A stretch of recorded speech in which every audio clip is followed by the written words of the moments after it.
너 이번 주말에 우리 집에 좀 내려와라. 저요? 이번에는 또 무슨 일로 그러시는데요? 너는 시애미가 내려오라고 하면 그냥 알겠습니다 하고 내려오면 어디가 덧나니? 왜 그렇게 꼬박꼬박 말대꾸야?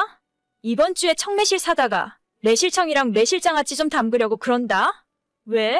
이 늙은 내가 혼자 다 하리? 어머님 그냥 반찬 가게에서 사다 드세요. 그걸 왜 매년 그렇게 하느라고 고생이신지 모르겠어요. 사 먹는 거랑 내가 만든 거랑 같니? 오기 싫으면 오지 마. 그냥 나 혼자 하다가 콱 쓰러져 버리면 그만이니까. 일해서 잘나신 며느리 얻으면 시애미가 고생한다고 하는 건가 보다? 무슨 말씀을 또 그렇게 하세요. 내려갈게요, 내려가. 2주 전에는 쑥 따러 가야 한다고 부르시고 이번에는 또 매실. 주말마다 제가 어머님 일 도와드리느라 쉬는 날이 없어요. 니까짓게 하면 얼마나 한다고 또 말을 그렇게 하냐? 한 번 할 때 많이 만들어서 다 같이 나눠 먹으면 좀 좋아? 매실 담그기 전에 우리 집 대청소도 한 번 할 생각이니까 토요일 아침 일찍 내려와. 알겠어요. 저는 결혼 5년 차 30대 중반의 여자입니다. 남편과 저는 맞벌이를 하고 있고 사실 정확하게 이야기하자면 제가 월급을 더 많이 받아요.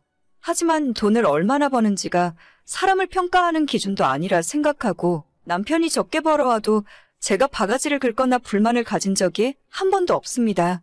남편을 만나기 전 20대 후반이 되니까 주변에서 다들 저보고 결혼해야 하는 거 아니냐면서 조건 맞는 남자들을 소개시켜 주더라고요. 저는 그때 결혼을 위해 상품처럼 서로 간의 연봉을 따지고 조건을 보는 것이 옳지 않다고 생각했어요. 나는 남들과 다르게 불꽃이 튈 정도로 사랑하는 사람과 결혼하겠다고 생각했었고 능력이 좀 부족할지라도 저를 최고로 아껴주는 남자를 만나야겠다고 다짐했었죠. 그렇게 만나게 된 지금의 남편은 처음부터 저를 엄청 사랑해주고 아껴줬어요. 그 열정적인 모습이 영원할 것만 같아서 1년 만에 결혼하고 같이 살게 되었는데 연애랑 결혼은 완전히 다른 문제더라고요. 남편은 물론이고 저희 시부모님들까지 뼛속 깊이 저에게 열등감을 갖고 있을 줄은 꿈에도 모르고 있었습니다. 저는 한 번도 남편이 능력 부족하다고 생각해 본 적도 없고 제가 돈을 더 많이 번다는 이유로 유세를 떨어본 적도 없는데 결혼 3년 차가 된 지금은 완전 싸가지 없는 며느리가 되어 있더라고요. 시어머니께서는 제 길을 꺾기라도 하려는 것처럼 아무 때나 저를 시댁으로 불러서 일을 시키셨고 신혼 때는 제 편에서 같이 싸워주던 남편도 이제는 자기 일이 아닌 듯 나몰라라 하더라고요. 너는 내가 먼저 연락 안 하면 안부 전화 한 통도 없냐? 돈 잘 버는 바쁜 며느리라고 시위하는 거야, 뭐야? 그럴 리가요. 안 그래도 오늘 퇴근하면 연락드리려고 했어요. 또 거짓말하고 있네. 너 다음 주에 내 생일인 건 알고 있냐? 그럼요. 어머님, 아버님 생신은 다 기억하고 있죠. 뭐 갖고 싶으세요? 미리 사놨다가 보내드릴게요. 나는 선물은 됐고 올해는 며느리가 직접 차려준 생일상이나 한번 받아보련다. 내가 며느리 밥상 받아보는 것이 아주 평생의 소원이야. 주말에 네 시아버지랑 같이 너네 집에 올라갈 테니까 준비 잘 해놔라. 생신상이요? 그냥 밖에 음식점 예약해둘 테니까 한우라도 드시러 가시죠? 아니야. 이번 생일에는 용돈도 필요 없고 선물도 필요 없으니까 무조건 며느리 너가 직접 차려준 생일상을 받아보고 싶다. 왜? 하기 싫으냐? 아니요. 하기 싫은 건 아닌데. 그냥 간단하게 집에서 갈비찜이랑 잡채 정도만 하고 미역국이나 끓이면 돼. 뭘 어렵게 생각하고 있어? 그냥 밖에서 드시지. 저 음식도 잘 못하는 거 아시면서. 잘못하니까 이번 기회에 한번 해보라는 거 아니냐. 아무튼 아주 기대하고 있으니까 제대로 한번 차려봐. 아니 그냥 용돈이나 드리고 밖에서 외식이나 하면 그만이지. 제가 직접 만든 생일상이 대체 왜 받고 싶은 걸까요? 제가 요리라도 잘하는 타입이면 모르겠는데 평소에 저희 부부도 웬만한 반찬들은 반찬 가게에서 다 사다가 먹고 보통 외식을 많이 해요. 아침 7시면 출근하느라 집에서 나가야 하고 저녁에 퇴근하고 돌아오면 씻고 집에서 쉴 시간도 없는데 장보고 요리할 만큼 한가하지 않거든요. 주말에는 보통 남편이랑 같이 외출해서 밖에서 사 먹거나 굳이 집에서 밥을 먹으려면 고기 사다가 구워 먹는 정도가 보통입니다. 다 사다 먹는 반찬에 저는 간단한 찌개나 국 정도 끓이는 것이 고작인데 시어머니 생신상을 차리라고 하니까 너무 스트레스를 받더라고요. 저 시집 오고 나서 제 생일상이나 저를 위한 밥상을 한 번이라도 차려주셨으면 모를까? 왜 며느리라고 못 잡아먹어서 안달인지 모르겠어요. 여보, 다음 주에 어머님 생신인 거 알아? 어머님이 나한테 생일 선물로 뭘 달라고 하시는지 들었어? 뭐? 나는 모르겠는데? 용돈도 필요 없고 선물도 필요 없고 나한테 생일상 차려달라고 하시잖아. 어쩔 거야 이거. 생일상? 어려울 거 뭐 있나?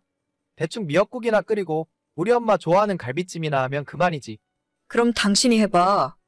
뭐라고? 난 당신 엄마 생일상 차리기 싫으니까 당신이 직접 하라고. 어머님이 지금까지 내 생일날에 미역국이라도 끓여준 적 있는 줄 알아? 시댁에 불러서 내려가도 항상 당신 위주로 밥상 차리시지. 나 좋아하는 음식 한 번도 해주신 적 없어.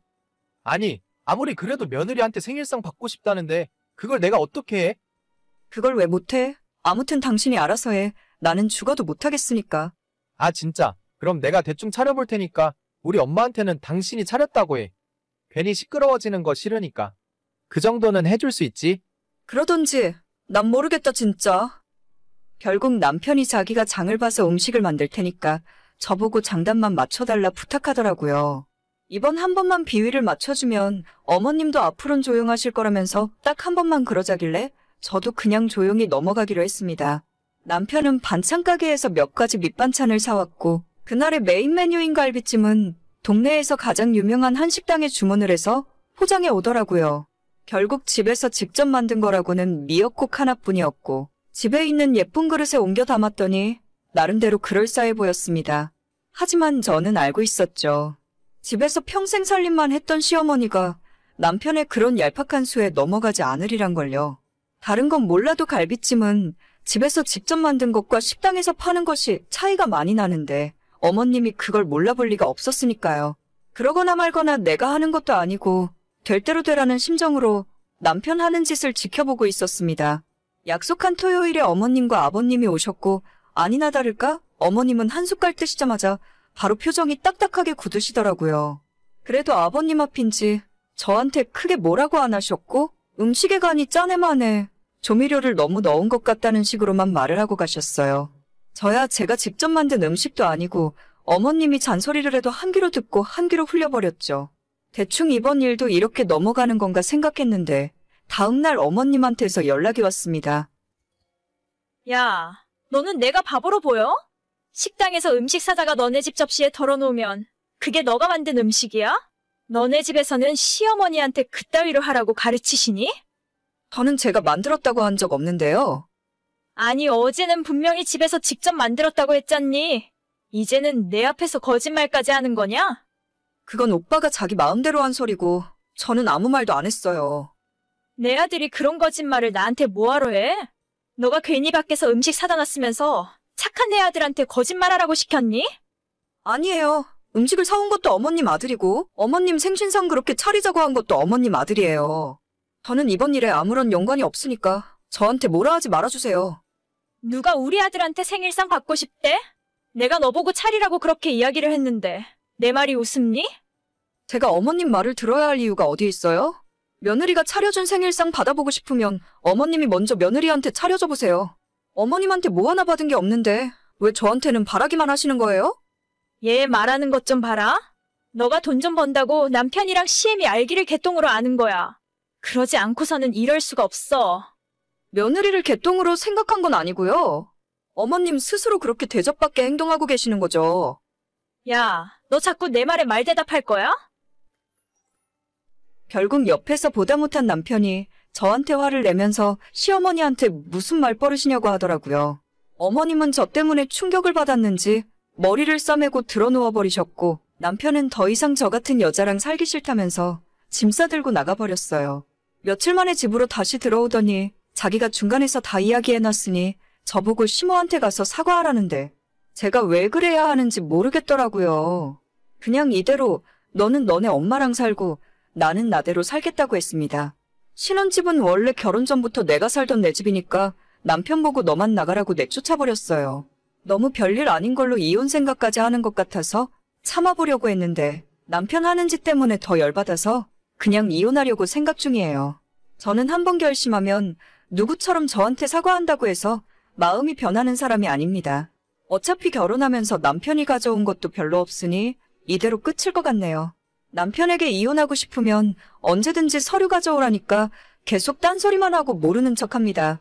시모랑 남편이 동시에 제게 정식으로 사과를 하던가 사실 그냥 이대로 결혼 생활 끝내고 싶어요. 이런 이유로 이혼 생각하는 제가 너무 성급한 건 아니겠죠? 말끝마다 돈 잘 번다고 유세 떠냐는 소리, 이제는 듣기만 해도 지긋지긋해요. 오늘의 사연은 여기까지입니다. 구독과 좋아요, 알림 설정은 많은 힘이 됩니다. 다들 행복하시고 좋은 하루 되세요.